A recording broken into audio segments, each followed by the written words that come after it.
Good morning, Rebecca Vigas, the writer here in sunny South Central Kentucky, where we are still experiencing Indian summer, um, which is nice. I kind of like 72 degrees in November as opposed to what I would have had in Michigan at this time of year. Excuse me, I've got something causing a lot of coughing this morning, and I don't really like it. And it's drainage mostly. Um, blank page. Put one in front of you right now. Choose your writing implement of choice. I do not suggest a fountain pen for this one.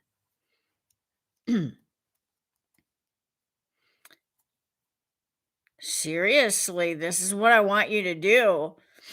Because if you are at all like me, the minute somebody says, take out a blank sheet of paper and your writing implement, I go, oh no. And I hear everybody around me who's hearing the same thing just groan. It doesn't even matter if it's on Zoom or YouTube or somewhere else. It's like, seriously, a blank sheet of paper? What kind of fool thing are you going to give me to do? And at this point, my mind is erasing everything I know, because that blank piece of paper in my mind are both blank.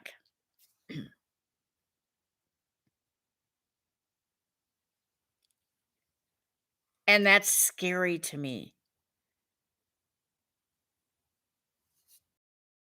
And then I wait to see 5 or 6 suggestions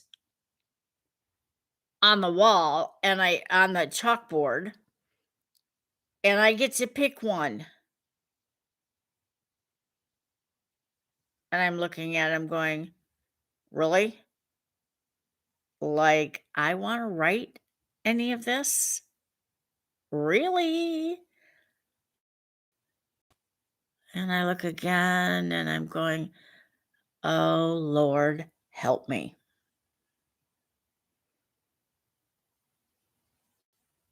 And she wants the standard 5-paragraph essay. The introduction is 2 supporting paragraphs, conclusion. Oh, wait, and I have 45 minutes to write it now because she's taken 10 minutes of class to explain what she wants us to write.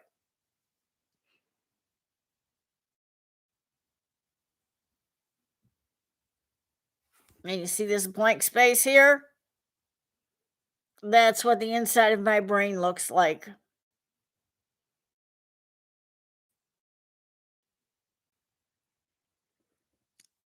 And I sit there and I finally pick a stupid topic because I think they're all stupid and they don't pertain to anything I even care about. And I put it on the top of my page so she knows which prompt I took. And I've got my name on the paper and the date on the paper. What's my introduction? What in the heck is my thesis statement going to be? And how am I going to produce 2 paragraphs with at least 5 sentences apiece in them? Really? It's awful. But I have a way around it. Because you have your blank sheet of paper. I don't want you to look at it anymore. Wherever you're at, write sheet of paper and your writing implement. Put the implement down for a minute. And I want you to look straight ahead of you, like right in front of you, and find an object. When your eyes latch onto the object, I want you to stare at it. Don't look down at the paper, just stare right straight ahead at the object. Hmm, you're having a staring contest with this object. Don't look down. Focus on the object and keep your eyes there. Don't worry about handwriting or neatness. Just enjoy the trance-like experience of watching this object.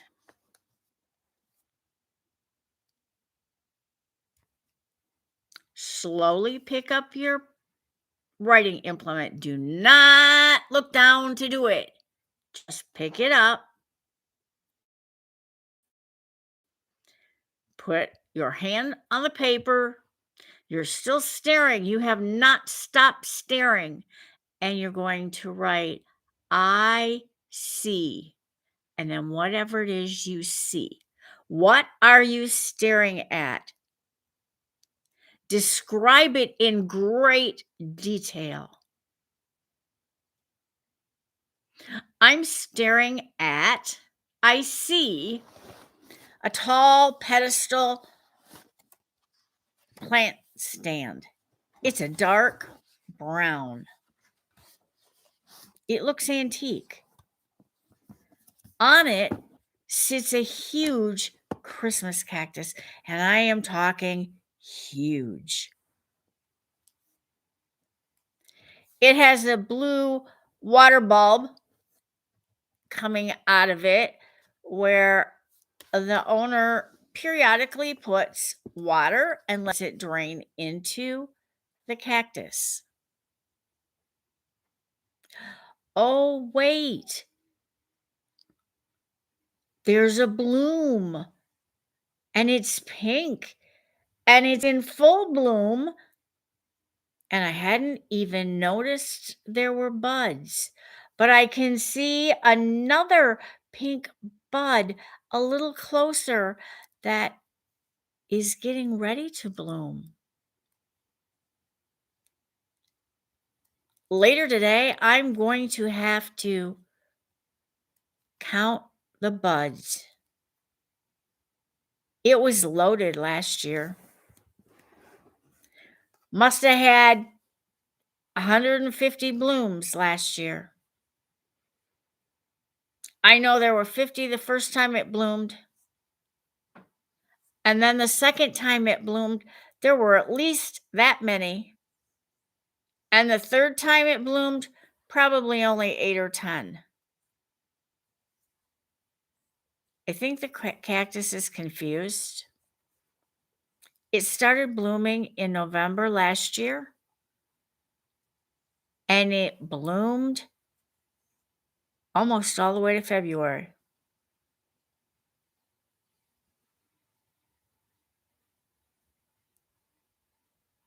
What do you see?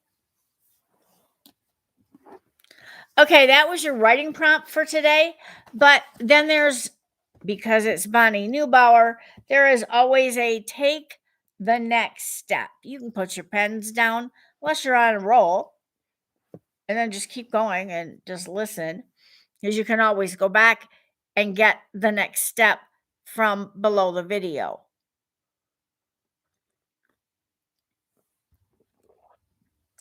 Okay, here we go, folks. In the next step, I want you to list what frightens or intimidates you about the blank page.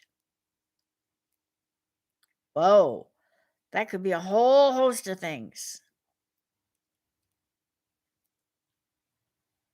When you got your list done, I want you to realize you just made that all up. Now, write what excites you about the blank page. And after you do that, see if you feel better. I suspect you will. I suspect the next time you have so called writer's block, you will remember this exercise, take it out, and do it again. Pick something different to stare at.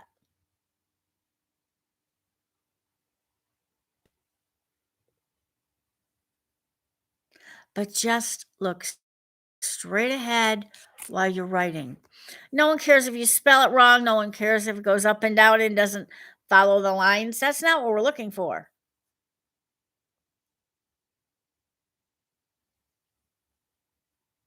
We're looking for a way to break your writing block. And that's a way to do it. That's a good way to do it. And once upon a time, I wish I had had that particular strategy in my head.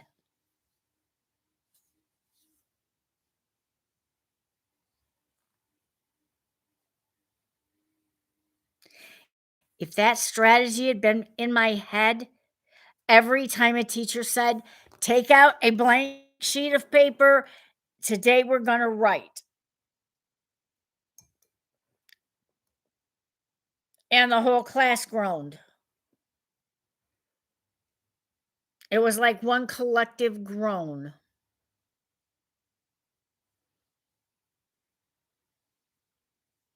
Writing was a chore in high school.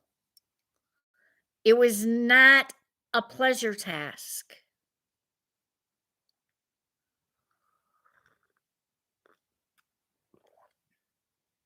What was a pleasure task for me was when I went ahead and wrote poetry.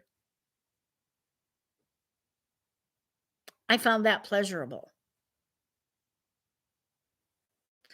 I had a teacher who handed out a bunch of different pictures, and you were to pick one when they got to you.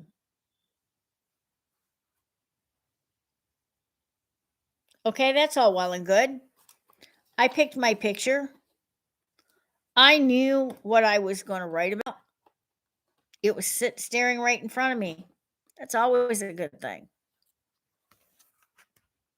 Let me see if I can find it.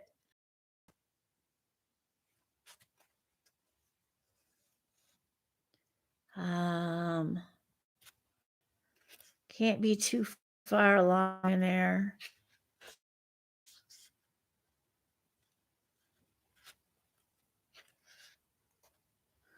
Nope, that would be too far along. Has to be up farther. It's one of the first poems in the book, Only a Start.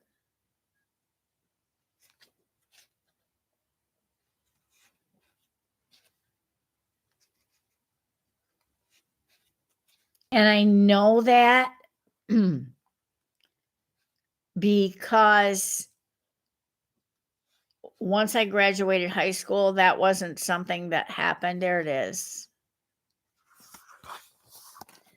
I titled my poem There for All because I asked her, it was a creative writing class, could I write a poem? And she said yes. Standing silent and very tall, it brings together one and all. It's always there to lend a hand, and it tries to understand. People come from far and near when on Sunday the bells they hear. If you wonder of what I speak, it's the church just down the street. That was written in 1971.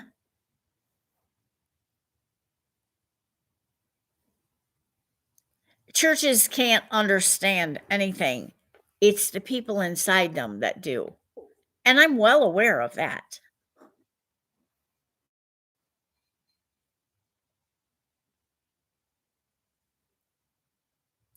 But I had a picture of a little country church with cars parked outside.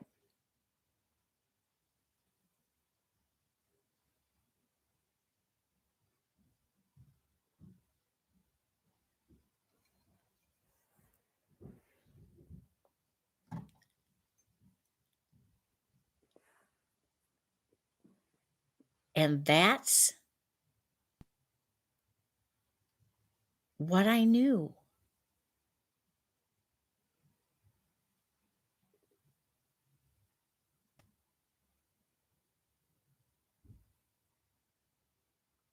That's how I reacted.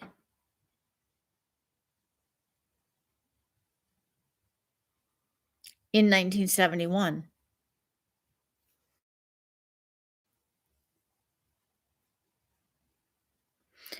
Would I differently were I to see that same picture today in 2021? I might. I might very well react differently.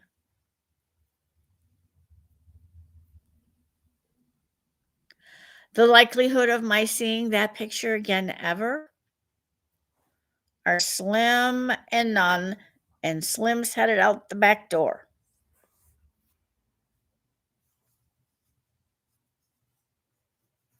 I got a B on the poem. No comments, no feedback, just a big red letter B. That was most of my writing, all through high school.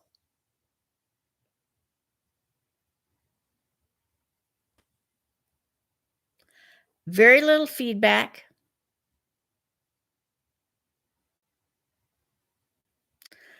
No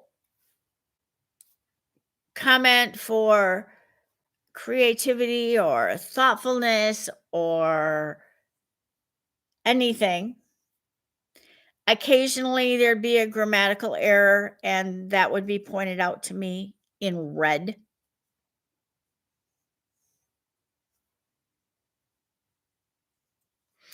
I believe that's the reason as a teacher I used blue or purple or green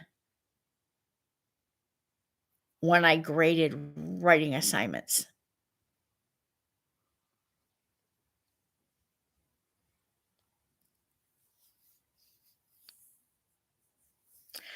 And there was more than one grade on it.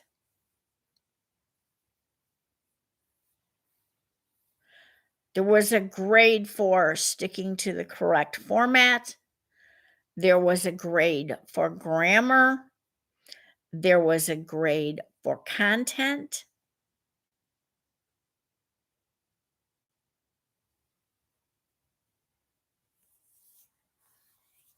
And I always tried to write something encouraging.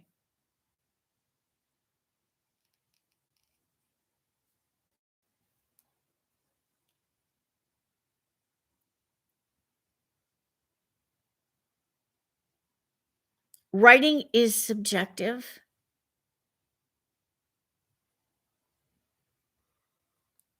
Grammar can be corrected and should be pointed out. Yes, I agree.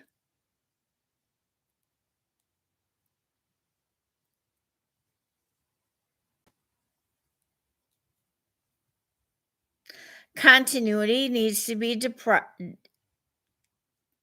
expressed. Is it step by step? Does it flow smoothly? Oh, wait a minute, this doesn't work with this. That needs to be addressed. But if you don't address the writer's worth and the fact that they have put some effort into getting this paper done, you have failed.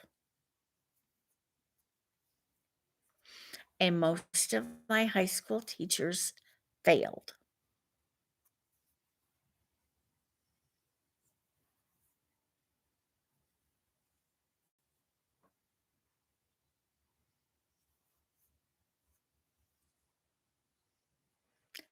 because there was no praise, it was all criticism. If you got any comments at all,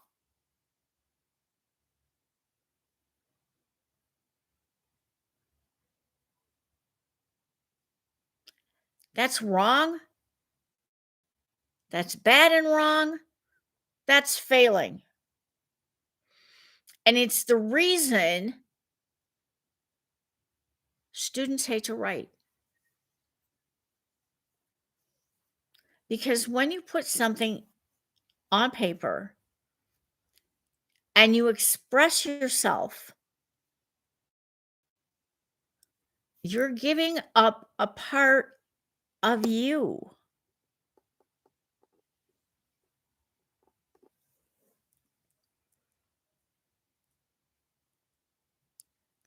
I didn't ask you to judge the poem I read for content, for clarity, for grammar, for anything. I just asked you to listen to it.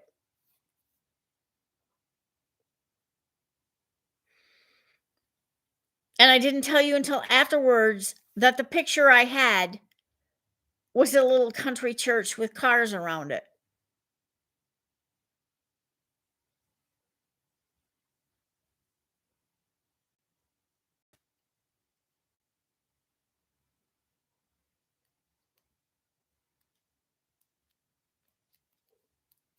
And to this day, I believe everyone should be accepted in the church. After all, we are God's creation. But that's my opinion. You may have a different one. Do the staring exercise. If you didn't do it while we were live, okay. It's in the writing prompt. Find some time today to sit down, stare at an object, and write I see, and just start writing what you see as you're staring at that object.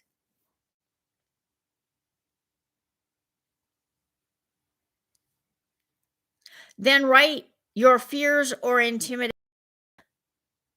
of the blank page.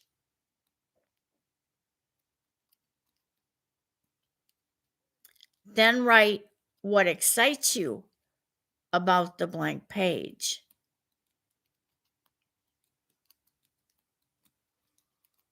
Which feels better, fears and intimidation or excitement? You choose that one. Happy writing. See you here tomorrow morning, 10 a.m.